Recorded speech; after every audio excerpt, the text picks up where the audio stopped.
Fund flow का chapter चल रहा था, उसी क्रम में हम बात करेंगे आज क्वेश्चन नंबर 7 की। इम्पोर्टेंट क्वेश्चन है, इसमें जो समायोजन दे रखा है इम्पोर्टेंट है, कई बार इस समायोजन के ऊपर क्वेश्चन आया हुआ है। तो बात करते हैं क्वेश्चन नंबर 7 की। क्वेश्चन नंबर 7 में आपसे कहता है कि बी लिमिटेड के 31 दिसंबर 2005 में 2006 को चिट्ठी निम्न प्रकार से हैं, जिसमें आपको कहता है शेयर कैपिटल आपको दे रखी है 5 लाख रुपए। उसके बाद में शेयर कैपिटल आपको दे रखी है 5 लाख और 7 lakh. Profit and loss account 1 lakh और 1,60,000। जनरल रिजर्व आपको दे रखे हैं 50,000 और 70,000। और सन्ड्री क्रेडिटर्स आपको दे रखे हैं 1,53,000 और 1,90,000 के। बिल्स पेबल 40,000 और 50,000 के। आउटस्टैंडिंग एक्सपेंसेस 7,000 और 5,000 के। इसी तरीके से असेट साइड में आपको दे रखा है लैंड एंड बिल्डिंग 80,000 और 1,20,000। प्लांट एंड मशीनरी 5 लाख और 8 लाख। स्टॉक 1 लाख और 75,000 के। सन्ड्री डेटर्स 1,50,000 के और 1,60,000 के। कैश 20,000 पे और 20,000 पे। उसके बाद में जो अतिरिक्त सूचनाएं हैं उसमें कहता है वर्ष 2005 में प्लांट एंड मशीन 50,000 रुपये ह्रास लगाया गया। उसके बाद में जो नेक्स्ट आता है दूसरा समायोजन दे रखा है, वर्ष 2005 में मशीन का एक भाग 8,000 रुपये में बेचा गया। इसकी लागत 12,000 रुपये तथा एकत्रित ह्रास 7,000 रुपये था। ये जो इसमें जो बी वाला जो समायोजन दे रखा है इम्पोर्टेंट दे रखा है, इस पर कोई बार आता है एग्ज़ाम में। तो हम सबसे पहले हमें क्या करना पड़ेगा, सबसे पहले हमें ये तैयार करना पड़ेगा, हमें change in working capital statement तैयार करना पड़ेगा। ठीक है, तो उसके लिए हमें सबसे पहले ये मालूम होना चाहिए कि हमारी चालू संपत्ति कौन सी है और हमारे चालू दायित्व कौन से हैं। तो सबसे पहले असेट साइड को देखने के पता चलता है कि स्टॉक, डेटर और कैश, ये 3 चीज़ें हमारी चालू संपत्ति हैं, यानी कि हमारी करंट असेट्स हैं। उसके बाद में हम जो लायबिलिटीज़ की साइड देखते हैं उसमें हमें पता चलता है कि हमारी जो सन्ड्री क्रेडिटर्स, बिल्स पेबल और आउटस्टैंडिंग एक्सपेंसेस, ये हमारी करंट लायबिलिटीज़ हैं। इससे पहले मैंने रेशो का जो चैप्टर करवाया था उसमें भी आपको ये बताया था कि जो करंट असेट्स कौन सी हैं, आपकी करंट लायबिलिटीज़ कौन सी हैं। जब तक आप लोगों को ये मालूम नहीं होगा कि हमारी करंट असेट्स कौन सी है, हमारी करंट लायबिलिटीज़ कौन सी है, तब तक आप share in working capital statement तैयार नहीं कर सकते। ठीक है, उसके लिए आपको जो आइटम मैंने आपको बताया था वो आइटम आपको याद होने चाहिए। अब हम देखते हैं इसका वर्किंग कैपिटल स्टेटमेंट। तो देखो, तो उसके ऊपर आप स्क्रीन पर दे रखा आपको change in working capital statement. उसी में वो 5 तरह की कॉलम बनेंगे, पर्टिकुलर 2 ईयर्स के, जो वर्ष 2005 है कि मेरे 95 तो 95 में लिखा हुआ है। Effect on working capital increase या डिक्रीज, इंक्रीज हो रहा था इंक्रीज में, डिक्रीज हो रहा था डिक्रीज में। उसके बाद में जो आएगा आपके करंट असेट्स। ठीक है, फर्स्ट है करंट असेट्स। मैंने आपको बताया था जो करंट असेट्स आपकी स्टॉक, डेटर, कैश, 3 चीज़ें आपकी करंट असेट्स की हैं, वो लिख लोगे। 1 लाख और 75,000 स्टॉक के, डेटर्स के 1,50,000, 1,60,000, यह आपने लिख लिया। कैश के 20,000 और 20,000। ठीक है, अब उसके बाद इफेक्ट ऑन वर्किंग कैपिटल, इसमें से आपकी जो करंट असेट्स है इंक्रीज़ हुई है या डिक्रीज़ हुई है। तो देखो स्टॉक में देखोगे 1 लाख से 75,000, मतलब आपकी 25,000 रुपये डिक्रीज हुई है, तो डिक्रीज में लिख दिया 25,000। और उसके बाद में आपके जो डेटर है 1,50,000, 1,50,000 से 1,60,000 रुपये हो गए, मतलब 10,000 रुपये इंक्रीज़ हो गया, तो 10,000 इंक्रीज़ में दिखा दिया। कैश बैलेंस जो आपको दे रखा है 20,000 और 20,000, मतलब ना तो इंक्रीज़ हुए ना वो डिक्रीज़ हुए। उसके बाद हमने कर दिया टोटल 2,70,000 कर दिया फर्स्ट कॉलम का, 95 का, और नेक्स्ट कर दिया 2,55,000 रुपये दूसरे का। फिर आता है करंट लायबिलिटीज़। तो हमने ये बताया था कि हमारी जो करंट लायबिलिटीज़ है कौन कौन सी है। तो क्वेश्चन को देखने से पता चलता है जो हमारी करंट लायबिलिटीज़ है वो क्रेडिटर्स, बिल्स पेबल और आउटस्टैंडिंग एक्सपेंसेस। ठीक है, तो क्रेडिटर्स, बिल्स पेबल और आउटस्टैंडिंग एक्सपेंसेस ये हमारी करंट लायबिलिटीज़ है। तो इसमें लिख लिया हमने 1,53,000 क्रेडिटर के, 1,90,000 बिल्स पेबल के, 40,000 और 50,000, आउटस्टैंडिंग एक्सपेंसेस के लिख दिए हमने 7,000 और 5,000।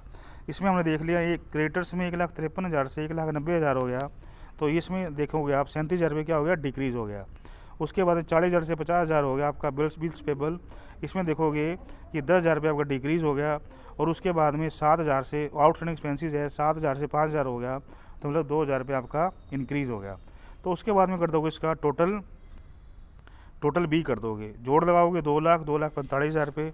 इसी तरीके से इंक्रीज का टोटल लगाओगे तो ये आपका आएगा 12, इसका लगा लोगे 12,000 और इसका लगा लोगे 72,000। अब आपको ये देखना है कि net working capital A minus B, तो जो ए में से बी को माइनस कर देंगे।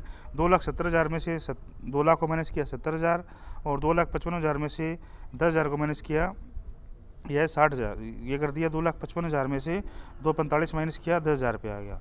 ठीक है, अब उसमें से हमने जो माइनस कर दिया, इसमें डिफरेंस देखेंगे, इंक्रीज में 12,000, डिक्रीज में 72,000, टोटल है डिफरेंस क्या है 60,000 और इधर 60,000 हम इसमें लिख देंगे तो बराबर हो जाएगा। पहले 2 कॉलम बराबर हो जाएंगे 70,000 से और दूसरे जो 2 कॉलम में लास्ट में वो बराबर हो जाएंगे 72,000 से। ये तो हो गया हमारा increase working capital. Increase working capital तब आएगा आपका जब तक आप को ये मालूम नहीं होगा हमारी करंट असेट्स कितनी है, हमारी करंट लायबिलिटीज़ कितनी है। उससे पहले आप इंक्रीज वर्किंग कैपिटल या change in working capital statement तैयार नहीं कर पाओगे। उसके पता होने पर ही आप करंट असेट्स और करंट लायबिलिटीज़ के बारे में मालूम होगा, तभी आप वर्किंग कैपिटल स्टेटमेंट तैयार कर पाओगे। तो इसमें आपकी जो आगे डिक्रीज वर्किंग कैपिटल, क्योंकि जो डिक्रीज वर्किंग कैपिटल है वो 72,000 थी और इंक्रीज वर्किंग कैपिटल 12,000 थी, तो 60,000 से डिक्रीज होगी तो डिक्रीज वर्किंग कैपिटल आपके 60,000 पे आ गया। अब ये 60,000 जब आप फंड फ्लो स्टेटमेंट तैयार करोगे सोर्सेज में चला जाएगा, डिक्रीज वर्किंग कैपिटल 60,000 से चला जाएगा। अब जो उसमें जो नेक्स्ट बात आती है मशीन अकाउंट, मैंने आपको पहले भी बताया था, जब जितने ज़्यादा आप खाते तैयार करोगे, छोटे छोटे अकाउंट तैयार करोगे, छोटे छोटे अकाउंट तैयार करने से आपका जो क्वेश्चन है आसान होता चला जाएगा। उसी क्रम में हम जो बात करेंगे मशीन अकाउंट की, मशीन अकाउंट हम तैयार कर रहे हैं। तो क्वेश्चन देखोगे आप कि जो आपको दे रखा है प्लांट एंड मशीनरी, तो उसका ओपनिंग बैलेंस दे रखा है 5,000 रुपये, क्लोजिंग बैलेंस दे रखा है आपको 8 लाख रुपये। ओपनिंग बैलेंस 5 लाख रुपये और क्लोजिंग बैलेंस दे रखा है आपको 8 लाख रुपये। तो इसमें लिखोगे इसमें लिखोगे आप to balance B D 5 lakh, by balance C D 8 lakh. ठीक है, अब इसमें जो समायोजन की जो बात करता है, वर्ष 2005 प्लांट पर 50,000 रुपये हरास चार्ज किया गया, तो इसमें बाई डेप्रिसिएशन इसमें लिख दो, बाई डेप्रिसिएशन 50,000 रुपये लिख दोगे।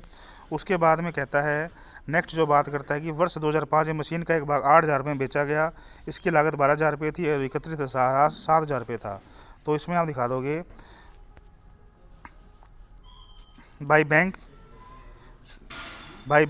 ब्रैकेट में सेल की है 8,000 रुपये दिखा दिया। उसके बाद में ठीक है, उसके बाद में आप उसमें देखोगे कि 8,000 में बेच दिया गया, इसकी लागत 12,000 रुपये थी और इस पर जो डेप्रिसिएशन था वो था 7,000 रुपये। तो इसमें देखोगे आप 8,000 में बेच दिया और डेप्रिसिएशन था इस पर 7,000, तो 8 7 15,000 हो गए और उसमें लागत ही 12,000 रुपये, 3,000 का प्रॉफिट हो गया। तो मशीन अकाउंट में हमने दिखा दिया टू प्रॉफिट ऑन सेल 3,000 रुपये। तो जो बैलेंस जो बचा हुआ टू बैंक, तो 3,55,000 बैलेंसिंग फिगर के आगे परचेजेस के। ठीक है, अब इसमें जो सेल किया है, सेल किया है, जो हमने सेल किया है, जो हम लोगों ने मान लो परचेज है, तो परचेज तो हमारी यूजेज में आ जाएंगे, 3,55,000 रुपये तो हमारी परचेज आ जाएगी।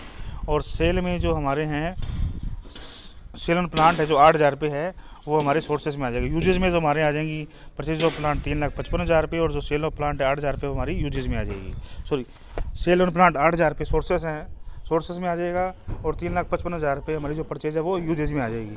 उसके बाद हमने हमारा खाता तैयार कर लिया मशीन अकाउंट। उसके बाद हम तैयार करेंगे adjustment profit and loss account. ठीक है, तो इसके लिए हम देखेंगे कि हमारा जो पी दे रखा है, बैंक बैलेंस दे रखा है या प्रॉफिट एंड लॉस अकाउंट का जो बैलेंस दे रखा है वो देखेंगे। कैश में दे रखा है 20,000 और 20,000, मतलब ओपनिंग बैलेंस भी 20,000 है और क्लोजिंग बैलेंस भी 20,000 रुपये है। तो हम तैयार करेंगे adjustment profit and loss account by balance भी। इसमें देखोगे आप सबसे पहले हम तैयार करेंगे प्रॉफिट एंड लॉस अकाउंट और profit and loss account opening balance देखोगे वो आएगा 1,00,000 रुपये और 1,60,000 रुपये। तो हमने लिख दिया adjustment profit and loss account. ठीक है, तो बाई बैलेंस बी डी 1,00,000 रुपये और टू बैलेंस सी डी आपको दे रखा है 1,60,000 रुपये। ठीक है, तो सबसे पहले हमने लगाया डेप्रिसिएशन, टू डेप्रिसिएशन मशीन 50,000 रुपये वो लिख दिया। उसके बाद में जनरल रिजर्व, क्वेश्चन में देखो जनरल रिजर्व का दे रखा है 50,000 70,000 20,000 रुपये को लिख दोगे, डिफरेंस को लिख दोगे टू जनरल रिजर्व 20,000। ठीक है, उसके बाद में प्रॉफिट हुआ, मशीन को हमने बेचा था, उससे 3,000 का प्रॉफिट हुआ, तो बाई लिख दोगे, by profit on sale on machine 3,000 रुपये लिख दिया। उसके बाद जो डिफरेंस है वो है 1,27,000 का, बाई फंड फ्रॉम ऑपरेशन 1,27,000 रुपये आ जाएगा। ठीक है, बैलेंसिंग फिगर से आ जाएगा। तो हमारा मशीन अकाउंट तैयार हो गया और हमारा एडजस्टमेंट पेंडल अकाउंट तैयार हो गया। उसके अलावा हम जो तैयार करेंगे, इसमें खाता कम बना रखा है, आप एक लैंड एंड बिल्डिंग अकाउंट तैयार कर लोगे। इसका ओपनिंग बैलेंस लिख लोगे, क्लोजिंग बैलेंस लिख लोगे। इसका डेबिट का जो बैलेंस आएगा वो 40,000 बैलेंसिंग फिगर से आएगा, वो भी आपकी क्या होगी, एक प्रकार से परचेजेज होगी। ठीक है, अब उसके बाद तैयार करोगे फंड फ्लो स्टेटमेंट। तो सबसे पहले फंड फ्रॉम ऑपरेशन 1,27,000 रुपये एडजस्टमेंट पेंडल से है, उसको लिख दोगे। उसके बाद में डिक्रीज वर्किंग कैपिटल के जो 60,000, डिक्रीज वर्किंग कैपिटल के 60,000, फंड फ्रॉम ऑपरेशन के 1,27,000 लिख लिए, एडजस्टमेंट पेंडल अकाउंट से आया। Decrease working capital change in working capital से आया 60,000, वो लिख दोगे। हमने मशीन को बेचा, बेचने से प्रॉफिट हुआ, तो 8,000 रुपये को सेल के 8,000 इसमें लिख दिए। परचेजेस के लिख दोगे 3,55,000 यूजेस में लिख दोगे।